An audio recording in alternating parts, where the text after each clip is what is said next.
பார்த்துக் கொண்டிருப்பது 24 நியூஸ் தமிழ். நீலகிரி மாவட்டத்தில் கனமழை, பள்ளிகளுக்கு இன்று விடுமுறை.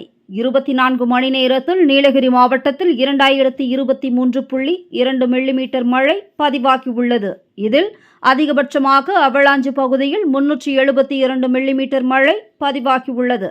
மாயற்றில் வெள்ளப்பெருக்கு, தரைப்பாளத்தின் மேல் வெள்ளம் செல்வதால் ஆற்றின் அருகே முதுமலை வளர்ப்பு யானைகள் மற்றும் பொதுமக்கள் யாரும் செல்லக்கூடாது என மாவட்ட நிர்வாகம் எச்சரிக்கை விடுத்துள்ளது.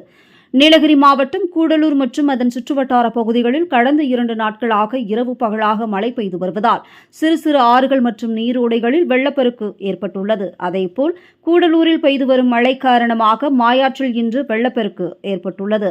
இதனால் முதுமலை புலிகள் காப்பகத்தில் அமைந்துள்ள தெப்பக்காடு தரைப்பாளத்திற்கு மேல் காட்டாற்று வெள்ளம் செல்வதால் பொதுமக்கள் பாதுகாப்பு கருதி உதகையில் இருந்து மசினிக்குடி தெப்பக்காடு வழியாக கூடலூர் மற்றும் கர்நாடகாவுக்கு வாகனங்கள் செல்ல தடை விதித்துள்ளனர்.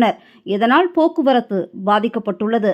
மாயாற்றில் ஏற்பட்டுள்ள வெள்ளப்பெருக்கு காரணமாக முதுமலை யானைகள் முகாமில் உள்ள வளர்ப்பு யானைகள் ஆற்றுக்கு கொண்டு செல்ல வேண்டாம் என, பழங்குடியின மக்கள், சுற்றுலா பயணிகள் மாயாற்றின் அருகே செல்ல வேண்டாம் எனவும் மாவட்ட நிர்வாகம் சார்பில் வெள்ள அபாய எச்சரிக்கை விடுக்கப்பட்டுள்ளது. தொடர்ந்து நீலகிரி மாவட்டத்தில் பெய்து வரும் கனமழையால் மாவட்டத்தில் உள்ள பள்ளிகளுக்கு இன்று விடுமுறை என மாவட்ட ஆட்சியர் மு. அருணா அறிவித்துள்ளார். நீலகிரி மாவட்டத்தில் பெய்து வரும் கனமழை காரணமாக பொதுமக்களின் இயல்பு வாழ்க்கை முற்றிலும் கடுமையாக பாதிக்கப்பட்டுள்ளது. உதகையில் இருந்து கேரளா, கர்நாடகா செல்லும் தேசிய நெடுஞ்சாலையில் ஆங்காங்கே மண் சரிவுகள் ஏற்பட்டுள்ளது. அதனை தேசிய நெடுஞ்சாலையின் சீர் செய்து வருகின்றனர். நீலகிரி மாவட்டத்தில் 24 மணி நேரத்தில் 2023.2 மில்லிமீட்டர் மழை பதிவாகியுள்ளது. இதில் அதிகபட்சமாக அவலாஞ்சி பகுதியில் 372 மில்லிமீட்டர் மழை பதிவாகியுள்ளது.